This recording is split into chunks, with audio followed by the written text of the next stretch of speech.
Ayan, yung nag-crack dahil to sa paggalaw, no.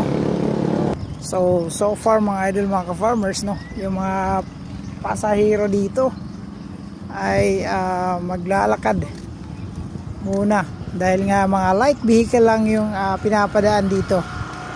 So ito yung nag-trending mga idol, mga ka-farmers, na tulay na gumagalaw, no, kahapon. At yun nga, nabisita natin ngayon mga idol, mga ka-farmers. So merong pinapadaan, no, pa isa-isa. Ngunit maraming stranded o kaya magpapasko dito mga idol, mga ka-farmers. Yung mga malalaki o mabibigat na mga sasakyan na hindi pinapadaan. So ito yung kahapon, no, na parang grabe yung alog niya mga idol.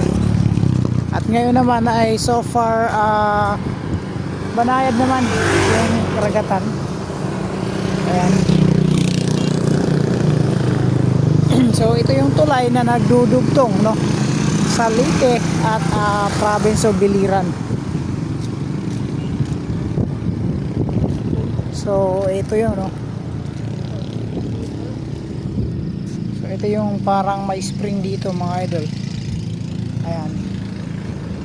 Ayan yung nag-crack dahil to sa paggalaw, no. So pupunta pa tayo dito sa gitna. So far mga idol, mayroong dumadaan ay wala naman tayong nararamdaman, no, na kahit anong paggalaw. Ngunit yun nga, pinag-iingat pa rin yung mga ano natin dito, lalong lalo na baka hindi natin alam mga idol, mga farmers, no, baka meron ng or need talaga itong masuri. So ayan, so hanggang dito lang muna tayo mga idol. Ayan, malalim din to, di na tayo tutuloy doon, no. At least nakita natin, no, yung nag-trending ngayon na tulay, no. So yung mga pasahero dito galing Tacloban or Moc ay nasa dito lang. Then sa kabila na naman sila sasakay.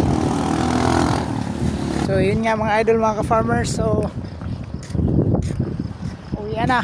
At Merry Christmas and Happy New Year in advance sa inyo mga idol, mga ka-farmers.